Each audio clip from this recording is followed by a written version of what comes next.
Hello दोस्तों, कैसे आप सभी। स्वागत है आप सबके अपने YouTube channel the Edu academy पर। मैं अविनाश कुमार आपके लेके आया हूं। आज जो है पॉलिटी का जो क्लास है उसमें हम पढ़ेंगे संसद के बारे में। किसके बारे में पढ़ेंगे? संसद यानी पार्लियामेंट के बारे में पढ़ेंगे। आज का क्लास काफ़ी इंपॉर्टेंट है। आपको पार्लियामेंट से जो है आपके एग्जाम में काफ़ी क्वेश्चन देखने को मिलेगा। तो पढ़ाने का जो मेरा तरीका है आप सभी जानते हैं। मैं पहले जो है टॉपिक के जो भी मेन जो विश्लेषण होते हैं उनके बारे में यहाँ बात कर लेता हूँ। उसके बाद उससे रिलेटेड जो भी जो प्रीवियस ईयर पेपरों में काफ़ी एग्जामों में पूछे गए क्वेश्चन हैं उनको मैं यहाँ पे डिस्कस करता हूँ। पहले जितने भी हाईलाइट्स होते हैं उनके बारे में जो मेन पॉइंट होते हैं जिससे क्वेश्चन बनते हैं उसको हम डिस्कशन कर लेते हैं और उसके बाद जो है हम क्वेश्चन पेपर यहाँ पे मारते हैं। उससे रिलेटेड जो भी इंपॉर्टेंट क्वेश्चन है जो पिछले एग्जामों में बहुत सारे एग्जामों में पूछे हैं उसको निचोड़ करके यहाँ पे लाया हूँ। तो चलिए आज का हम क्लास शुरू करते हैं। आपकी वर्दी वाली सीरीज चल रही है। वर्दी वाली सीरीज में अभी पॉलिटी चल रहा है। पॉलिटी के बाद आपको यहाँ पे हिस्ट्री मिलेगा, ज्योग्राफी मिलेगा, फिर इकोनॉमिक्स मिलेगा और बाकी सब्जेक्ट भी मिलेगा। साथ ही साथ आपको हमारे चैनल पे प्लेलिस्ट में जाना है। बिहार स्पेशल करंट अफेयर के लिए आपको 2 क्लास वहाँ पे मिल जाएगा। बाकी का क्लास धीरे धीरे अपलोड होते जा रहा है। 5000 जो है करंट अफेयर बिहार स्पेशल का सीरीज चल रहा है जिसका 2 क्लास वहाँ पे आपको देखने को मिल जाएगा। तो आपको अगर करंट अफेयर देखना है तो आप भी वहाँ जा करके प्ले लिस्ट में ऑन करके देख सकते हैं। तो आज का जो क्लास है किसके बारे में है? पार्लियामेंट, संसद के बारे में, भारतीय संविधान के। और ये कौन सा चल रहा है? वर्दी वाली सीरीज चल रही है। जैसा कि आप सभी जान रहे हैं अभी बिहार पुलिस सिपाही भर्ती का बहुत बड़ा जो है वैकेंसी आया हुआ है। लगभग 24,000 वैकेंसी अप्लाई शुरू हो चुका है। अगर आपने अभी तक अप्लाई नहीं किया है तो जाकर के अप्लाई कर दीजिए। छूट जाएगा तो फिर बाद में पछताइएगा।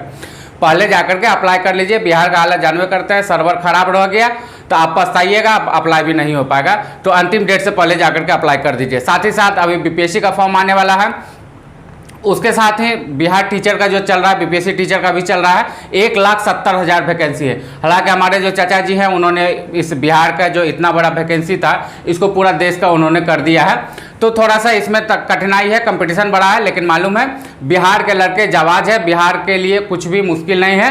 1,70,000 में 1,70,000 वैकेंसी जो है बिहार के स्टूडेंट भरने वाले हैं। हमको इतना गारंटी है। हम भी बिहारी हैं तो इसलिए श्योर है। इसके लिए घबराना नहीं है। चचा जो कर ले उनको करने दीजिए। तो वो अपने आप को जो है पीएम मटेरियल बूझ रहे हैं, पीएम मटेरियल उनको बनने दीजिए। बाकी चुनाव में देखा जाएगा।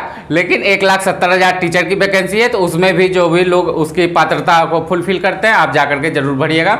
और तैयारी करने के लिए मैं ही हूँ आपको द ईडू एकेडमी पर करंट अफेयर, साथ ही साथ प्रीवियस ईयर पेपर और जो है सब्जेक्ट वाइज जो है डिटेल्स वीडियो आपको यहाँ पर मिलता रहेगा। तो चलिए आज का वीडियो हम शुरू करते हैं। किसके बारे में है? पार्लियामेंट के बारे में है।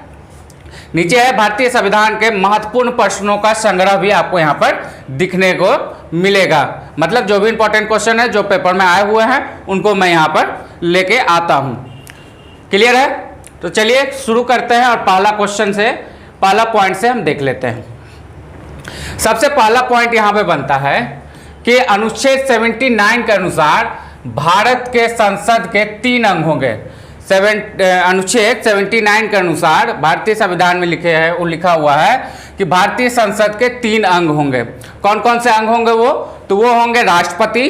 कौन से? राष्ट्रपति, लोकसभा और राज्यसभा। संसद के मोस्ट इंपॉर्टेंट 3 अंग कौन से हैं? तो राष्ट्रपति, लोकसभा और राज्यसभा। जैसा कि आपको यहाँ दिखने को मिलेगा भी, राष्ट्रपति, लोकसभा और राज्यसभा। तो संसद के मेन जो 3 अंग है कौन कौन है? राष्ट्रपति, लोकसभा और राज्यसभा। नेक्स्ट पॉइंट है कि राज्यसभा संसद को उच्च सदन कहलाता है। राज्यसभा संसद जो है उच्च सदन कहलाता है। वहीं पर लोकसभा को निम्न सदन कहा जाता है। मतलब राज्यसभा क्या है? बड़ा भाई है। कौन है? राज्यसभा बड़ा भाई है। वहाँ बड़ा भाई इसलिए कहा जाता है कि राज्यसभा में आप देखेंगे सबसे ज़्यादा पढ़े लिखे लोग आते हैं। कोई भी फील्ड के जो भी जाने माने लोग होते हैं उनको जो है उसमें मनोनीत किया जाता है। बाकी भी जो भी वहाँ पे चुने जाते हैं वो पढ़े लिखे लोग रहते हैं। तो पढ़े लिखे लोग का थोड़ा सा रुतबा तो बड़ा रहता ही है। इसलिए राज्यसभा जो है बड़ा भाई है जिसे उच्च सदन कहते हैं। वही लोकसभा में आप पढ़े लिखे हैं कि नहीं है, आपको नेतागिरी करने आता है। लोकसभा जो क्षेत्र है उसमें अगर आपका पकड़ है तो आप चुनाव जीत सकते हैं। चुनाव जीतना बड़ी बात नहीं होती है। आजकल के चुनाव के बारे में आप सभी जानते ही हैं। तो निम्न सदन कौन सा हो जाएगा? आपका लोकसभा हो जाएगा। क्लियर है? नेक्स्ट देखते हैं कि राज्यसभा की अधिकतम संख्या कितनी हो सकती है? 250। राज्यसभा की अधिकतम संख्या 250 निर्धारित है। जिसमें 238 सदस्य राज्य तथा संघ राज्य क्षेत्रों से। अधिकतम जो संख्या है राज्यसभा का कितना हो सकता है, 250 हो सकता है, जिसमें 238 जो है 238 किससे, राज्यों से और केंद्र शासित प्रदेशों से आएंगे। कहां से, राज्यों से और केंद्र शासित प्रदेशों से। 12 सदस्य जो है राष्ट्रपति द्वारा मनोनीत किए जाते हैं। कितने सदस्य, 12 सदस्य को राष्ट्रपति के द्वारा मनोनीत किया जाता है। तो 238 और यहां अगर प्लस 12 कर देंगे तो ये आ जाता है 250। कितना, 250, और 250 ही अधिकतम सदस्य हो सकते हैं किसमें, राज्यसभा में। क्लियर है। वही बात कर ले कि वर्तमान में राज्यसभा में कितने सदस्य हैं, तो 245 सदस्य हैं। वर्तमान में राज्यसभा की बात कर ले तो वर्तमान में राज्यसभा में 245 सदस्य हैं, जिसमें 229 जो है राज्य एवं केंद्र शासित प्रदेश से हैं और 12 मनोनीत हैं। कितने, अभी जो वर्तमान समय में राज्यसभा के सदस्यों की संख्या की बात कर ले तो कितना है, 245 है, जिसमें 229 जो है राज्य और केंद्र शासित प्रदेश से हैं और 12 लोगों को राष्ट्रपति महोदय ने मनोनीत किया है। क्लियर है। नेक्स्ट क्वेश्चन है कि राज्यसभा के सदस्य 6 वर्ष के लिए निर्वाचित होते हैं। राज्यसभा के सदस्य कितने वर्ष के लिए, 6 वर्ष के लिए निर्वाचित होते हैं। आप सभी जानते हैं कि राज्यसभा एक अस्थाई सदन है। अस्थाई सदन के मतलब कि राज्यसभा जैसे लोकसभा का होता है कि 5 साल के बाद टर्म पूरा हो जाता है, फिर से चुनाव होता है और फिर से उसके मेंबर चुन करके आते हैं, तो कुछ दिन के लिए लोकसभा को भंग कर दिया जाता है। लेकिन राज्यसभा इसके उलट है, वो अस्थाई सदन है। उसके सदस्यों का जो कार्यकाल होता है वो 6 वर्षों का होता है। कितने वर्षों का, 6 वर्षों का होता है। तथा 1/3 6 वर्षों का 1/3 सदस्य प्रति 2 वर्ष पर अवकाश ग्रहण करते हैं। मतलब 250 सदस्य अधिकतम हो सकते हैं। मान लीजिए कि 250 सदस्य आ गए हैं तो इसका जो है 1/3, कितना, 1/3 सदस्य हर 2 वर्ष पर छुट्टी होगा और उसके जगह पर कुछ नए सदस्य उसमें जोड़े जाएंगे। क्लियर है। तो राज्यसभा क्या है, एक अस्थाई सदस्य है, अस्थाई सदन है। क्लियर है। क्लियर है। तो नेक्स्ट देखते हैं। नेक्स्ट पॉइंट देख ले।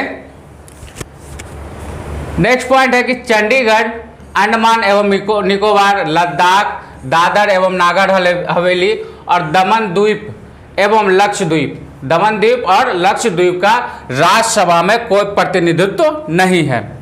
कहाँ कहाँ का नहीं है, तो लक्षद्वीप, अंडमान निकोबार, लद्दाख, दादर नागर हवेली, दमन द्वीप एवं लक्षद्वीप का राज्यसभा में कोई प्रतिनिधित्व नहीं है। क्लियर है। नेक्स्ट क्वेश्चन है कि भारत का उपराष्ट्रपति राज्यसभा का सभापति होगा। ये मैंने आपको जब उपराष्ट्रपति पढ़ाया था उस समय भी बताया था कि जैसे ही कोई उपराष्ट्रपति चुन करके आता है उसी के साथ जिस दिन उनकी जो है शपथ ग्रहण होता है उनका, उसी दिन वो राज्यसभा के क्या हो जाते हैं, सभापति हो जाते हैं। तो ये क्या है, ये किस अनुच्छेद के अंतर्गत होता है, तो ये होता है अनुच्छेद 89 का 1। अनुच्छेद 89 का 1 के अनुसार भारत का उपराष्ट्रपति राज्यसभा का क्या होगा, सभापति होगा। क्लियर है। नेक्स्ट पॉइंट देख लेते हैं कि राज्यसभा धन विधेयक को अधिकतम 14 दिन तक अपने पास रख सकती है। राज्यसभा जो है धन विधेयक को अधिकतम 14 दिनों तक अपने पास रख सकती है। यदि इस अवधि में विधेयक वापस नहीं करता है तो वो विधेयक पारित हो जाता है। मतलब ये है कि जैसे साधारण विधेयक अगर जाता है, साधारण विधेयक जाता है राष्ट्रपति के पास या उपराष्ट्रपति के राज्यसभा के पास जाता है, लोकसभा में अगर वो पास हो गया है तो राज्यसभा में उस पर चर्चा होती है। राज्यसभा में चर्चा होती है और अगर लगता है कि राज्यसभा सदस्यों को कि ये जो बिल है चाहे ये जो विधेयक है ये देश हित में नहीं है, तो वो उस पर दोबारा उसे लोकसभा भेज करके कि इस पर सुधार किया जा सकता है या फिर राज्यसभा में उसे रिजेक्ट कर सकती है। लेकिन वहीं धन विधेयक की बात कर ले तो राज्यसभा उसे 14 दिनों के अंदर ही अगर उसको मतलब पारित नहीं करती है तो वो ऑटोमेटिक क्या हो जाएगा, पारित हो जाता है। क्लियर है। नेक्स्ट क्वेश्चन है कि लोकसभा के सदस्यों की अधिकतम संख्या 552 होती है। लोकसभा के सदस्यों की अधिकतम संख्या 552 हो सकती है।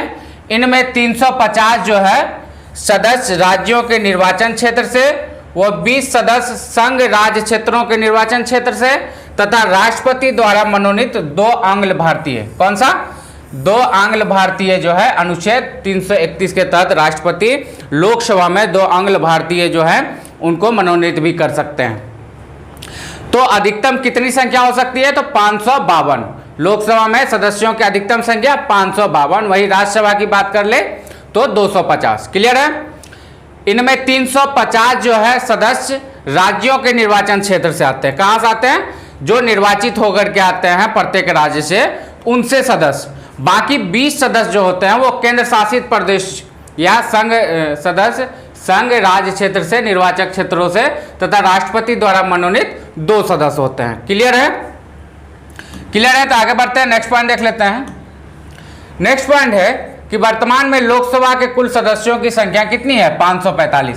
वर्तमान समय में यानी 2014 में जो चुनाव हुआ था उस समय के बाद अभी 545 जो है वर्तमान में लोकसभा के सदस्य हैं, जिनमें राज्य से कितना है? 530 जो है राज्य से हैं, केंद्र शासित प्रदेश से 13 है और 2 जो है किससे? जो राष्ट्रपति जी ने मनोनीत किया है। क्लियर है? अभी कितना है? 545 है, जिसमें 530 राज्यों क्षेत्र से निर्वाचित सदस्य हैं, 13 जो है केंद्र शासित प्रदेश से निर्वाचित सदस्य हैं और 2 आंग्ल भारतीय जिन्हें राष्ट्रपति महोदय ने नियुक्त किया है। क्लियर है? नेक्स्ट पॉइंट है कि मत देने का अधिकार 61वें संविधान संशोधन अधिनियम 1989। मत देने का अधिकार सबसे पहले जब मूल संविधान बना था उस समय जो है मत देने यानी वोट देने का जो उम्र था वो 21 ईयर्स था, यानी 21 वर्ष की आयु के बाद आप वोट कर सकते हैं। लेकिन 1989 में 61वां संविधान संशोधन हुआ। 1989 में 61वां संविधान संशोधन हुआ, जिसके बाद जो है वोट देने का अधिकार 21 वर्ष से घटा करके 18 वर्ष कर दिया गया कि 18 वर्ष के आयु के जो भी लोग होंगे वो वोट देने की पात्रता प्राप्त कर लेंगे, जो अभी तक चलते आ रहा है। तो मूल संविधान में जो है वोट देने का अधिकतम उम्र कितना था, मतलब न्यूनतम उम्र कितना था? 21 वर्ष। जबकि वर्तमान संविधान की बात कर ले तो 18 वर्ष की उम्र से आप वोट कर सकते हैं। क्लियर है? नेक्स्ट पॉइंट है कि भारत के सभी राज्यों में सबसे अधिक लोकसभा की सीट आपको कहाँ? उत्तर प्रदेश यानी योगी बाबा के क्षेत्र में मिलेगा। योगी बाबा के क्षेत्र में आपको जो है लोकसभा की सबसे अधिक सीटें हैं, लगभग 80 सीटें वहाँ पर लोकसभा की सबसे ज़्यादा सीटें जो है उत्तर प्रदेश में हैं। आप सभी जानते हैं योगी आदित्यनाथ वहाँ के मुख्यमंत्री हैं, काफ़ी फायर ब्रांड नेता हैं और हमेशा चर्चा में रहते हैं। क्लियर है? नेक्स्ट क्वेश्चन है कि लोकसभा अपने पहले सत्र के प्रारंभ होने की तारीख से 5 वर्ष के लिए निर्वाचित होती है। यानी लोकसभा के सदस्यों का जो है कार्यकाल कितना होता है? 5 वर्ष का होता है। क्लियर है? 42वें संविधान संशोधन अधिनियम 1976 द्वारा, कब? 42वें संविधान संशोधन अधिनियम 1976 द्वारा इस अवधि को 5 वर्ष से बढ़ाकर 6 वर्ष कर दिया गया था। क्या कर दिया गया था? 6 वर्ष कर दिया गया था। लेकिन 44वें संविधान संशोधन अधिनियम 1978 के द्वारा इसे फिर से जो है 5 वर्ष कर दिया गया। समझने की बात है कि लोकसभा का जो वर्तमान में कार्यकाल होता है वो 5 वर्षों का होता है, लेकिन 42वें संविधान संशोधन 42वें संविधान संशोधन 1976 में 5 वर्ष के कार्यकाल को बढ़ा करके 6 वर्ष का कर दिया गया था। लेकिन ठीक 2 वर्ष बाद जो है फिर एक संविधान संशोधन होता है जिसे 44वां संविधान संशोधन कहा जाता है। कब हुआ? 1978 में। 76 में 6 वर्ष किया गया था और 78 में ला करके फिर से कहाँ 5 वर्ष कर दिया गया। क्लियर है? क्लियर है? तो आगे बढ़ते हैं, अगला पॉइंट देख लें। अगला पॉइंट है कि अनुच्छेद 93 के अनुसार, अनुच्छेद यानी आर्टिकल 93 के अनुसार लोकसभा अपने सदस्यों के बीच अध्यक्ष एवं उपाध्यक्ष को चुनती है। यानी लोकसभा का अध्यक्ष और उपाध्यक्ष जो है उनके सदस्यों के बीच ही निर्वाचित होता है जो है, और जबकि राज्यसभा के जो उपाध्यक्ष होते हैं वो कौन हो जाते हैं? भारत के उपराष्ट्रपति जो बनते हैं वो राज्यसभा के अध्यक्ष मान लिए जाते हैं, लेकिन लोकसभा में उसके उलट उनके सदस्य के द्वारा ही अध्यक्ष और उपाध्यक्ष को चुना जाता है। क्लियर है। नेक्स्ट क्वेश्चन है कि लोकसभा का अध्यक्ष कौन? लोकसभा का अध्यक्ष संसद के दोनों सदनों की संयुक्त बैठक की अध्यक्षता करता है। संसद के दोनों सदनों की संयुक्त बैठक की अध्यक्षता कौन करते हैं? तो लोकसभा अध्यक्ष करते हैं। नेक्स्ट क्वेश्चन है कि लोकसभा के अध्यक्ष यह तय करता है कि कोई विधेयक धन विधेयक है कि नहीं। लोकसभा का अध्यक्ष यह तय करता है कि कोई विधेयक धन विधेयक है या नहीं, और इस संदर्भ में उसका निर्णय अंतिम होता है। क्या होता है? लोकसभा अध्यक्ष का धन विधेयक पर लिया गया निर्णय क्या होता है? अंतिम होता है। क्लियर है। नेक्स्ट क्वेश्चन है कि अनुच्छेद 100 यानी आर्टिकल 100 के अनुसार लोकसभा में, किसमें? लोकसभा में प्रत्येक सदन की कार्यवाही के लिए कुल सदस्यों की संख्या के 10वें भाग की उपस्थिति अनिवार्य है। किसके लिए? आर्टिकल 100 के अनुसार लोकसभा में कोई सत्र अगर चलेगा तो उपस्थिति कितना चाहिए? कुल लोकसभा सदस्यों का 10वां भाग। जैसे कि अभी आपके पास 545 सदस्य हैं। कितने हैं? 545 लोकसभा सदस्य हैं, तो कम से कम इसका 1/10वां भाग, 1/10वां भाग अगर उपस्थित रहेगा तभी कोई कार्रवाई वहां पे की जा सकती है। क्लियर है। नेक्स्ट क्वेश्चन है या नेक्स्ट पॉइंट है कि स्वतंत्र भारत के पहले लोकसभा अध्यक्ष, स्वतंत्र भारत के पहले लोकसभा अध्यक्ष कौन थे? तो गणेश वासुदेव मालवंकर। कौन थे? गणेश वासुदेव मालवंकर थे, जो 1952 से लेकर के 1956 तक रहे थे। क्लियर पॉइंट है कि स्वतंत्र भारत के पहले लोकसभा अध्यक्ष कौन थे? तो गणेश वासुदेव मालवंकर थे, जो 1952 से लेकर के 1956 तक थे। क्लियर है पॉइंट? क्लियर है, तो आगे बढ़ते हैं। नेक्स्ट पॉइंट देख लें। नेक्स्ट पॉइंट है कि वर्तमान समय में लोकसभा के अध्यक्ष कौन है? ओम बिरला जी हैं। कौन है? लोकसभा के वर्तमान अध्यक्ष कौन है? ओम बिरला जी हैं, जो 2019 से लेकर के अभी तक बने हुए हैं। कब से? 2019 से लेकर के अभी तक बने हुए हैं। क्लियर है। नेक्स्ट पॉइंट है कि यदि कोई संसद सदस्य 60 दिनों तक, यदि कोई संसद सदस्य 60 दिनों तक बिना लोकसभा के अध्यक्ष की अनुमति के सदन की कार्यवाही से अगर अनुपस्थित रहते हैं, मान लीजिए कि कोई मीटिंग हो रहा है लोकसभा में, कंटिन्यू चल रहा है, और कोई लोकसभा सदस्य जो है बिना अध्यक्ष की अनुमति के उस मीटिंग में एक बार गायब रहते हैं, 2 बार गायब रहते हैं, और कंटिन्यू अगर 60 दिन किसी भी सत्र में शामिल नहीं होते हैं, तो वैसे सदस्य को लोकसभा से निलंबित कर दिया जाता है। मतलब उनका त्यागपत्र जबरदस्ती ले लिया जाता है कि आप 60 दिन तक बिना छुट्टी के थे भैया। क्या थे? क्लियर थे, बिना छुट्टी के थे। तो यही पॉइंट कहता है कि यदि कोई संसद सदस्य 60 दिनों की अवधि तक बिना संसद की आज्ञा के सभी अधिवेशन में अनुपस्थित रहता है, तो उसकी संसद सदस्यता समाप्त हो जाती है। क्लियर है। नेक्स्ट पॉइंट है कि संसद के 2 अधिवेशनों के बीच अधिकतम 6 महीने की से अधिक की अवधि नहीं होनी चाहिए। मतलब 2 अधिवेशनों के बीच 6 महीने से अधिक का जो है समय नहीं होना चाहिए। क्लियर है। संसद के 2 अधिवेशन का अंतराल 6 महीने से अधिक नहीं होना चाहिए। नेक्स्ट पॉइंट है संसद के सत्र। संसद के सत्र के बारे में अगर हम बात कर लें तो संसद के मुख्यतः 3 सत्र चलते हैं। कौन से सत्र चलते हैं? संसद के मुख्यतः 3 सत्र चलते हैं, जिसमें सबसे पहला होता है बजट सत्र। कौन सा होता है? बजट सत्र जो होता है फरवरी से मई तक यह वर्ष का पहला सत्र होता है, इसलिए राष्ट्रपति के अभिभाषण से शुरू होता है। किसी भी वर्ष में 5 वर्ष के कार्यकाल में हर वर्ष जो है संसद के 3 सत्र लगते हैं। पहला सत्र कौन सा होता है? बजट सत्र होता है, जो फरवरी से मई महीने तक चलता है।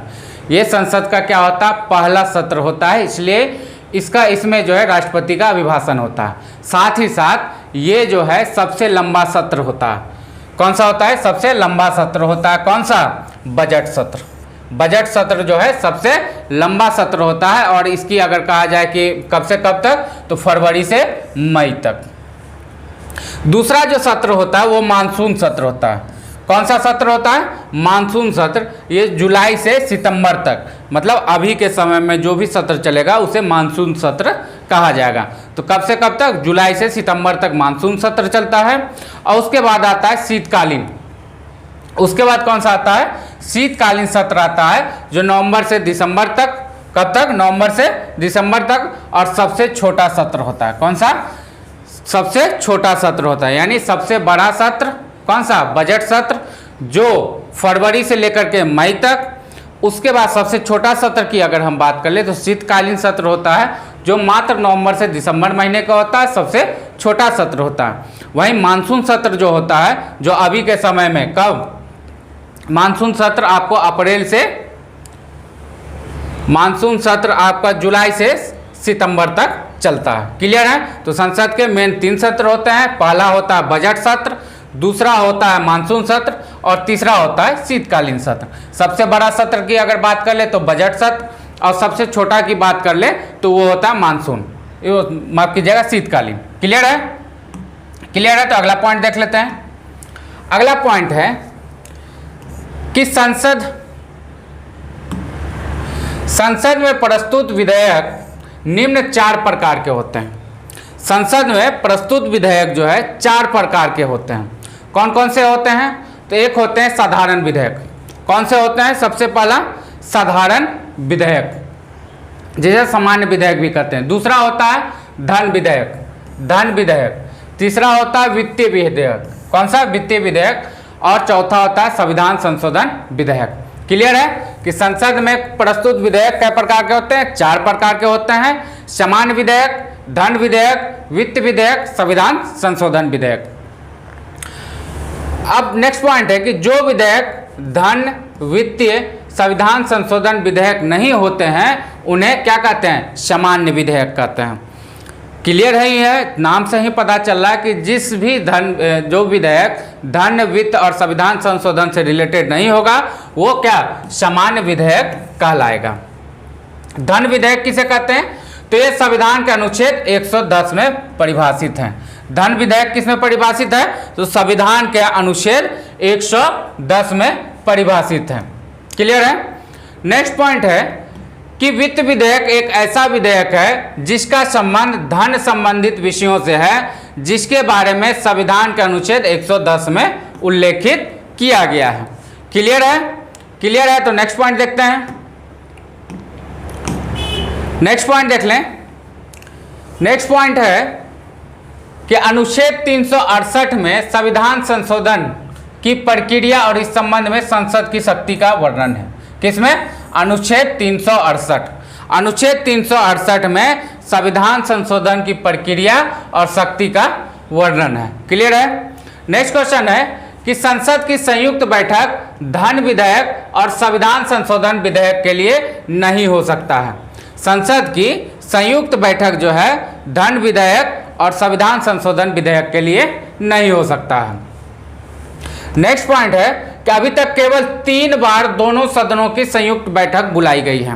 कब तक? भारतीय इतिहास में अभी तक संसद का जो संयुक्त बैठक है मात्र 3 बार बुलाया गया है।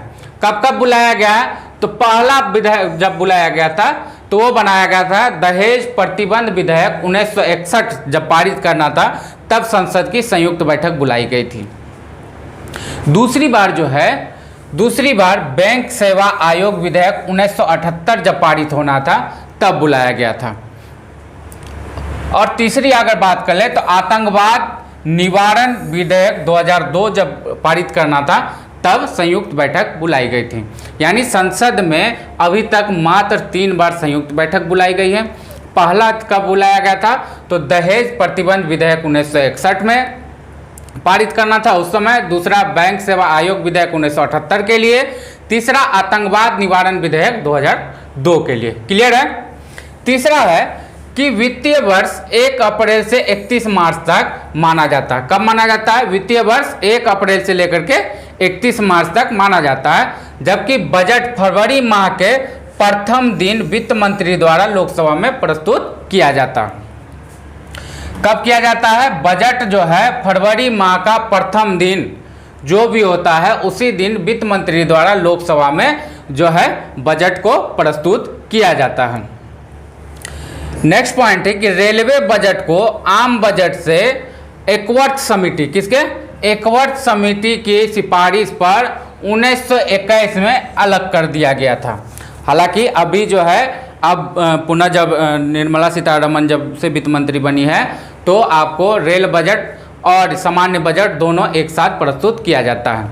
लेकिन पहले जो है मूल संविधान में जब बजट की बात की गई थी तो दोनों बजट एक साथ प्रस्तुत होता था, लेकिन एकवर्ट समिति की सिफारिश 1921 में रेलवे बजट को अलग कर दिया गया था, यानी रेलवे बजट अलग से प्रस्तुत किया जाना था। क्लियर है?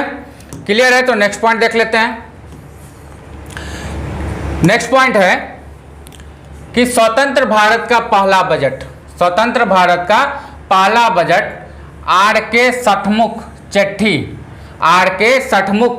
चेट्टी ने 26 नवंबर 1943 को प्रस्तुत किया था। स्वतंत्र भारत का पहला बजट आर.के. सठमुख चेट्टी ने 26 नवंबर 1943 को प्रस्तुत किया था। नेक्स्ट है कि संसद में जब सदन की कार्यवाही होती है तब निम्न प्रकार के प्रश्न पूछे जाते हैं।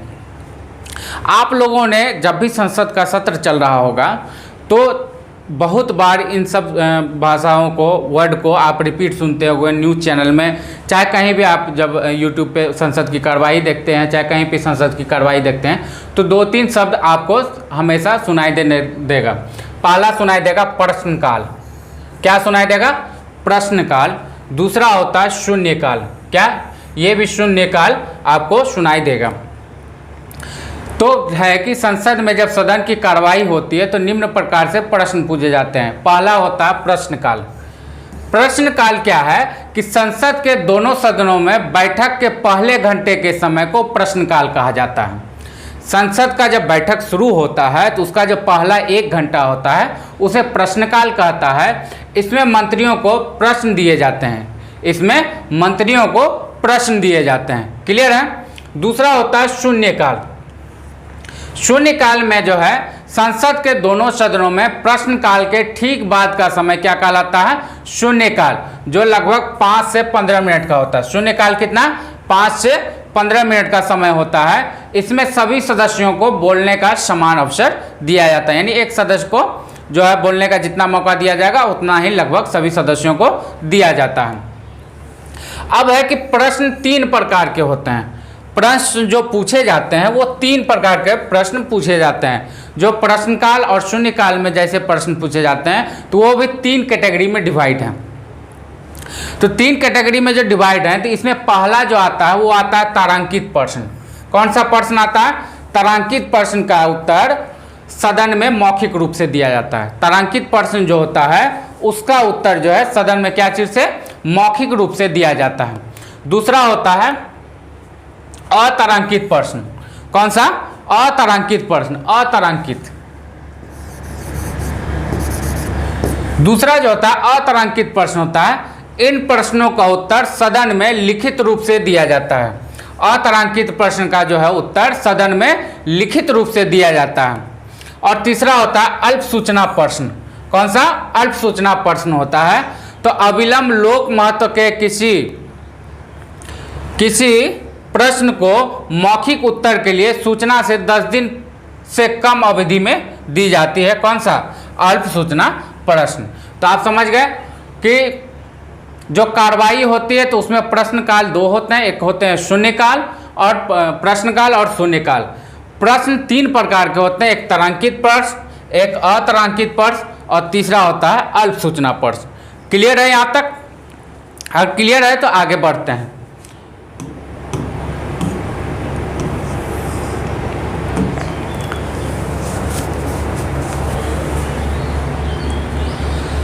अगला क्वेश्चन है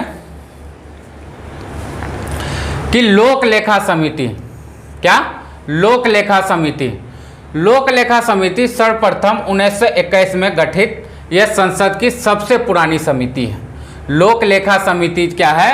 सर्वप्रथम 1921 में गठित यह संसद की सबसे पुरानी समिति है।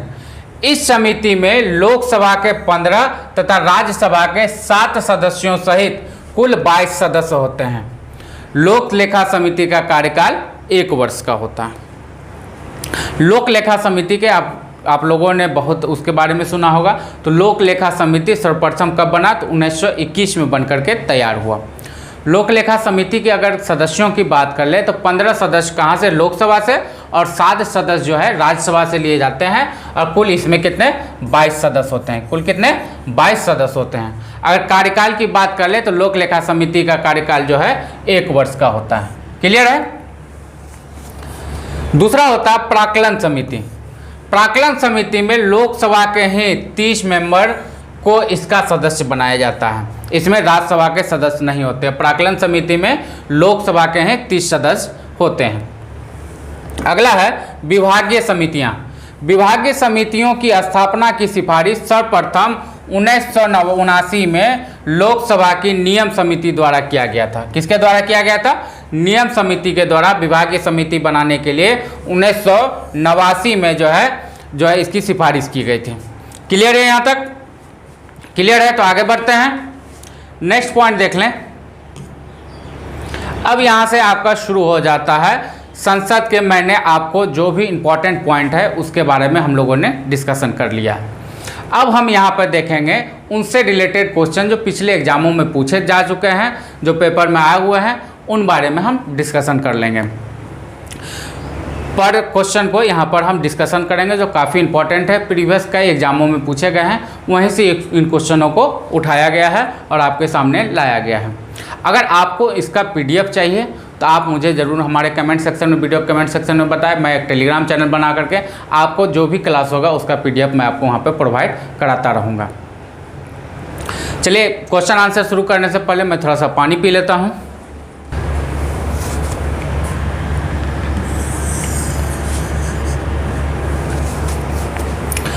तो सबसे पहले पहला जो क्वेश्चन है कि भारतीय की संघीय व्यवस्थापिका को किस नाम से जाना जाता है? भारत की संघीय व्यवस्थापिका को किस नाम से जाना जाता है? ऑप्शन ए है Lok Sabha, option B Rajya Sabha, option C प्रतिनिधि सभा, ऑप्शन डी संसद। तो इसका आंसर आपको होगा ऑप्शन डी संसद। यानी भारत के संघीय व्यवस्थापिका को किस नाम से जाना जाता है? तो संसद के नाम से जाना जाता है। क्लियर है? आगे बढ़ते हैं, नेक्स्ट क्वेश्चन देख लें। नेक्स्ट क्वेश्चन है कि भारतीय संसद के कितने सदन होते हैं? भारतीय संसद के कितने सदन होते हैं? तो 2 सदन होते हैं। कितने? दूसरा क्वेश्चन है कि भारतीय संसद के कितने सदन होते हैं? तो 2 सदन होते हैं। पहला कौन सा होता है? लोकसभा। पहला सदन लोकसभा, और दूसरा होता है राज्यसभा। कौन सा? राज्यसभा। इसे निम्न सदन कहा जाता है। निम्न सदन, और राज्यसभा को कहा जाता है उच्च सदन। उच्च सदन। क्लियर है? तो भारतीय संसद के कितने सदन होते हैं? तो 2 सदन होते हैं। कौन कौन से? लोकसभा और राज्यसभा। लोकसभा को निम्न सदन कहा जाता है और राज्यसभा को उच्च सदन कहा जाता है। क्लियर है? नेक्स्ट क्वेश्चन देखते हैं। नेक्स्ट क्वेश्चन है कि संसद के किस सदन को प्रतिनिधि सभा भी कहा जाता है? संसद के किस सदन को प्रतिनिधि सभा भी कहा जाता है? ऑप्शन ए लोकसभा को, ऑप्शन बी राज्यसभा को, ऑप्शन सी उपयुक्त दोनों को, ऑप्शन डी इनमें से किसी को नहीं। इनमें से किसी को नहीं। तो इसका आंसर है कि लोकसभा को प्रतिनिधि सभा कहा जाता है, यानी ऑप्शन ए इसका सही आंसर है। क्लियर है? नेक्स्ट क्वेश्चन देखते हैं। नेक्स्ट क्वेश्चन है कि संसद का अस्थायी सदन कौन सा है? संसद का अस्थायी सदन कौन सा है? Option A Lok Sabha, option B Rajya Sabha, option C उपयुक्त दोनों, ऑप्शन डी इनमें से कोई नहीं। तो लोकसभा का संसद का अस्थायी सदन के बारे में आपको बताया था कि राज्यसभा जो है संसद का अस्थायी सदन होता है। ऑप्शन इसका बी सही होगा। क्लियर है? नेक्स्ट क्वेश्चन देखते हैं। भारतीय संसद में शामिल हैं। भारतीय संसद में शामिल हैं। Option A Lok Sabha, option B Rajya Sabha, option C राष्ट्रपति, ऑप्शन डी उपयुक्त सभी। तो इसका आंसर होगा उपयुक्त सभी। यानी भारतीय संसद में मैंने आपको बता भी चुका हूं, राष्ट्रपति, लोकसभा और राज्यसभा तीनों मिलकर के भारतीय संसद का निर्माण होता है। इसलिए इसका आंसर ऑप्शन डी होगा, उपयुक्त सभी। क्लियर है? नेक्स्ट क्वेश्चन देख लें। नेक्स्ट क्वेश्चन है कि निम्नलिखित में से कौन सा एक प्रावधान भारतीय संविधान के अंतर्गत संसद के सदस्यों के विशेषाधिकारों को निर्धारित करता है। क्वेश्चन एक बार फिर से पढ़ लीजिए कि निम्नलिखित में से कौन सा एक प्रावधान भारतीय संविधान के अंतर्गत संसद सदस्यों के विशेषाधिकारों को निर्धारित करता है। मतलब कौन सा ऐसा अनुच्छेद है, आर्टिकल है, जो भारतीय संविधान में संसदों को जो है विशेष जो उसका कहा जाए कि पावर है, उसकी जो शक्ति है उसके बारे में बताता है। तो इसका ऑप्शन है, ऑप्शन ए अनुच्छेद 104, ऑप्शन बी अनुच्छेद 105, ऑप्शन सी अनुच्छेद 82, ऑप्शन डी अनुच्छेद 17। तो इसका जो सही आंसर है अनुच्छेद 82। कौन सा? अनुच्छेद 82। क्लियर है? नेक्स्ट क्वेश्चन है कि भारतीय संविधान के किस अनुच्छेद में कहा गया है कि संघ के लिए एक संसद होगी जो राष्ट्रपति और 2 सदनों को मिलाकर बनेगी। क्वेश्चन एक बार फिर से रिपीट करता हूं कि भारतीय संविधान के किस अनुच्छेद में कहा गया है कि संघ के लिए एक संसद होगी जो राष्ट्रपति और दोनों सदनों को से मिलकर बनेगी। तो किस किस ऑप्शन देख लेते हैं। अनुच्छेद 74, अनुच्छेद 79, अनुच्छेद 80 और अनुच्छेद 85। तो इसका सही आंसर है अनुच्छेद 79। किसमें? अनुच्छेद 79 के द्वारा ही कहा गया है कि संघ के लिए एक संसद होगा जो राष्ट्रपति के साथ लोकसभा और राज्यसभा के साथ मिलकर बनेगा। क्लियर है? नेक्स्ट क्वेश्चन देख लें। नेक्स्ट क्वेश्चन है कि निम्नलिखित में से कौन सा कथन सही है। क्वेश्चन है कि निम्नलिखित में से कौन सा कथन सही है। पहला है ऑप्शन कि लोकसभा भारतीय जनता का प्रतिनिधि सभा है। लोकसभा भारतीय जनता का प्रतिनिधि सभा है। तो ये बात एकदम बिल्कुल सत्य है। दूसरा ऑप्शन बोलता है कि राज्यसभा संसद का उच्च सदन है। ये मैंने बार बार आपको रिपीट करके बता चुका हूँ इस बारे में। तो ये भी बिल्कुल सही है। तीसरा है कि राज्यसभा राज्यों का प्रतिनिधित्व करता है। तो ये बात भी बिल्कुल सही है। और ऑप्शन डी है उपयुक्त सभी। तो इसका आंसर डी ही होगा, उपयुक्त सभी। यानी तीनों जो बातें हैं वो एकदम बिल्कुल सत्य कही गई है। क्लियर है? आगे बढ़ते हैं, नेक्स्ट क्वेश्चन देख लें। नेक्स्ट क्वेश्चन है कि संसद को भंग करने के लिए कौन सक्षम है। संसद को भंग करने के लिए कौन सक्षम है। ऑप्शन ए राष्ट्रपति, ऑप्शन बी उपराष्ट्रपति, ऑप्शन सी प्रधानमंत्री, ऑप्शन डी राज्यपाल। तो इसका आंसर होगा ऑप्शन ए राष्ट्रपति। संसद को कौन भंग कर सकता है? तो राष्ट्रपति कर सकता है। क्लियर है? नेक्स्ट क्वेश्चन देख लें। नेक्स्ट क्वेश्चन है कि भारतीय संसद की संप्रभुता प्रतिबंधित है। भारतीय संसद की संप्रभुता प्रतिबंधित है। ऑप्शन ए भारत के राष्ट्रपति की शक्तियों में, ऑप्शन बी न्यायिक समीक्षा से, ऑप्शन सी विपक्षी एकता के नेताओं से, ऑप्शन डी भारत के प्रधानमंत्री की शक्तियों से। तो इसका सही आंसर होगा भारत की न्यायिक समीक्षा से। भारत की न्यायिक समीक्षा से ही संसद की संप्रभुता प्रतिबंधित है। क्लियर है? क्लियर है। तो नेक्स्ट बढ़ते हैं, अगला क्वेश्चन देख लें। अगला क्वेश्चन है कि संसद के कितने सत्र होते हैं। इस बारे में भी मैंने आपको डिस्कशन कर लिया था। संसद के कितने सत्र होते हैं। तो संसद के कुल 3 सत्र होते हैं। कितने? 3 सत्र होते हैं। पहला बजट सत्र, दूसरा मानसून सत्र और तीसरा शीतकालीन सत्र। इसलिए आपको यहाँ ऑप्शन में तीनों देखने को मिल जाएगा कि बजट सत्र, मानसून सत्र, शीतकालीन सत्र, और डी ऑप्शन है उपयुक्त सभी। तो इसका आंसर होगा उपयुक्त सभी। कि संसद के कितने सत्र होते हैं। तो 3 सत्र होते हैं, बजट सत्र, शीतकालीन सत्र और मानसून सत्र। सबसे बड़ा सत्र कौन सा होता है। तो ये बजट सत्र सबसे बड़ा, वहीं शीतकालीन का सत्र सबसे छोटा, सबसे छोटा। क्लियर है? सबसे बड़ा सत्र कौन सा होता है। बजट सत्र, और सबसे छोटा शीतकालीन सत्र। आगे बढ़ते हैं, नेक्स्ट क्वेश्चन देख लें कि संसद के 2 सत्रों के बीच अधिकतम कितना अंतराल दिया जा सकता है। संसद के 2 सत्रों के बीच अधिकतम कितना अंतराल दिया जा सकता है। इस बारे में भी हम लोगों ने जब डिस्कशन कर रहे थे तो बात कर लिया था। तो पहले ऑप्शन देख लेते हैं। ऑप्शन दिया हुआ है 1 महीना, ऑप्शन बी 3 महीना, ऑप्शन सी 6 महीना, ऑप्शन डी 12 महीना। तो आप सभी जानते हैं, अगर क्लास आपने कंटिन्यू देखा होगा तो इसे इजीली मार सकते हैं कि 6 महीना। अधिकतम कितना हो सकता है। 6 महीना हो सकता है। क्लियर है? आगे बढ़ते हैं, नेक्स्ट क्वेश्चन देखते हैं। नेक्स्ट क्वेश्चन है कि संसद के दोनों सदनों का संयुक्त अधिवेशन कब आयोजित होता है। संसद के दोनों सदनों का संयुक्त अधिवेशन कब आयोजित होता है। ऑप्शन ए है भारत के राष्ट्रपति के निर्वाचन के लिए। तो ये ऑप्शन आपके लिए गलत है। ऑप्शन बी है भारत के उपराष्ट्रपति के निर्वाचन के लिए। बिल्कुल नहीं। ऑप्शन सी है संविधान में संशोधन से संबंधित विधेयक को पारित करने के लिए, तो ये भी बिल्कुल नहीं। तो ऑप्शन डी है एक ऐसे विधेयक पर विचार करने के लिए और उसे पारित करने के लिए जिस पर दोनों सदनों में मतभेद हो। यानी एक तरह से आप गांव घर में भी रहते होंगे, जब दो परिवारों के बीच लड़ाई हो जाती है तो एक जगह सरपंच के यहाँ बैठ करके उसकी पंचायत होती है। तो उसी तरह कोई विधेयक ऐसा आता है जिस पे दोनों सदन असंतुष्ट हो, एक राय एक मत न हो, तो उन्हें एक जगह बैठा करके, जिसे ही हम संयुक्त बैठक कहते हैं, बुलाई जाती है। तो कब बुलाई जाती है? एक ऐसे विधेयक के पर विचार करने और उसे पारित करने के लिए जिसे दोनों सदनों में मतभेद हो। तो ऑप्शन डी आपके लिए सही है। कौन सा? ऑप्शन डी इसके लिए सही है। क्लियर है? आगे बढ़ते हैं, नेक्स्ट क्वेश्चन देख लेते हैं। नेक्स्ट क्वेश्चन है कि भारतीय संसद के दोनों सदनों की संयुक्त बैठक किस संबंध में होती है? भारतीय संसद के दोनों सदनों की संयुक्त बैठक किस संबंध में होती है? ऑप्शन ए है संविधान संशोधन विधेयक, ऑप्शन बी है वित्त विधेयक, ऑप्शन सी है साधारण विधेयक, ऑप्शन डी है भारत के उपराष्ट्रपति का निर्वाचन। तो ऑप्शन सी यानी साधारण विधेयक के लिए दोनों सदनों की संयुक्त बैठक बुलाई जाती है। क्लियर है? नेक्स्ट क्वेश्चन देख लें। नेक्स्ट क्वेश्चन है कि साधारण विधेयक से संबंधित गतिरोध को दूर करने के लिए संसद के दोनों सदनों की संयुक्त बैठक कौन बुलाता है? ऑप्शन ए राष्ट्रपति, ऑप्शन बी मंत्रिपरिषद, ऑप्शन सी लोकसभा अध्यक्ष, ऑप्शन डी राज्यसभा का सभापति।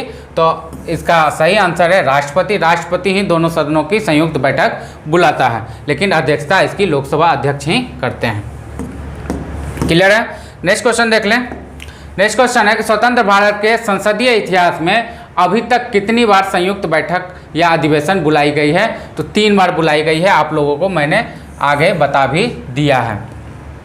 एक दहेज विरोधी विधेयक के लिए, एक बैंक संबंधित विधेयक के लिए जो था उसके लिए, और तीसरा जो था वो आतंकवाद संबंधित जो विधेयक पारित करना था उसमें ही। तो अभी तक 3 बार ही संयुक्त बैठक बुलाई गई है। आप लोग अगर कंटिन्यू क्लास देखेंगे तो ये सब क्वेश्चन जो है चुटकियों में, किसमें? चुटकियों में सॉल्व होगा। और बाकी अगर आप चेक करेंगे पिछले पेपरों को तो हर एग्जाम में आपको इस टाइप का क्वेश्चन देखने को मिलेगा ही। क्लियर है? आगे बढ़ते हैं, नेक्स्ट क्वेश्चन देख लें कि संसद के दोनों सदनों के संयुक्त अधिवेशन की अध्यक्षता कौन करता है? ऑप्शन ए है राष्ट्रपति, ऑप्शन बी है उपराष्ट्रपति, ऑप्शन सी प्रधानमंत्री, ऑप्शन डी लोकसभा अध्यक्ष। तो ऑप्शन डी इसका सही आंसर होगा। मैंने इससे नेक्स्ट वाले क्वेश्चन में ही आपको बता दिया था कि अधिवेशन बुलाने की शक्ति तो राष्ट्रपति को प्रदान है, लेकिन संयुक्त अधिवेशन की अध्यक्षता जो है वो लोकसभा अध्यक्ष ही करेंगे। क्लियर है? तो इसका आंसर क्या हो जाएगा? लोकसभा अध्यक्ष, ऑप्शन डी। आगे बढ़ते हैं, नेक्स्ट देख लेते हैं। नेक्स्ट है संसद के संयुक्त बैठक को कौन संबोधित करता है? संसद के संयुक्त बैठक को कौन संबोधित करता है? ऑप्शन ए प्रधानमंत्री, ऑप्शन बी लोकसभा उपाध्यक्ष, ऑप्शन सी लोकसभा अध्यक्ष, ऑप्शन डी राष्ट्रपति।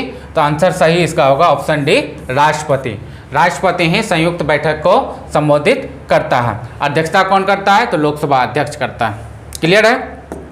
नेक्स्ट क्वेश्चन देख लें। नेक्स्ट क्वेश्चन है कि संविधान संशोधन प्रस्ताव के संबंध में दोनों सदनों में मतभेद होने की स्थिति में क्या होगा? संविधान संशोधन प्रस्ताव के संबंध में दोनों सदनों में मतभेद होने की स्थिति में क्या होगा? ऑप्शन ए है कि लोकसभा की इच्छा अनुसार पारित होगा, बिल्कुल नहीं। ऑप्शन बी है राज्यसभा की इच्छा अनुसार पारित होगा, तो ये भी ऑप्शन गलत है। ऑप्शन सी है संयुक्त अधिवेशन में फैसला होगा, बिल्कुल भी नहीं। ऑप्शन डी है प्रस्ताव गिर जाएगा। अगर किसी विधेयक पर दोनों सदनों में संविधान संशोधन प्रस्ताव के संबंध में दोनों सदनों में मतभेद होगा और जो है अगर उस पर फैसला नहीं होगा तो वो प्रस्ताव गिर जाएगा और फिर से जो है वो लागू नहीं हो पाएगा। क्लियर है? तो ऑप्शन डी इसका सही आंसर होगा। कौन सा? Option D. नेक्स्ट क्वेश्चन है कि संसद की कार्यवाही सूची में प्रथम विषय होता है। संसद की कार्यवाही सूची में प्रथम विषय होता है शून्यकाल। प्रश्न ऑप्शन बी ए है शून्यकाल, ऑप्शन बी है ध्यानाकर्षण प्रस्ताव, ऑप्शन सी है प्रश्नकाल, ऑप्शन डी है स्थगन प्रस्ताव। तो इसका उत्तर सही होगा ऑप्शन सी प्रश्नकाल।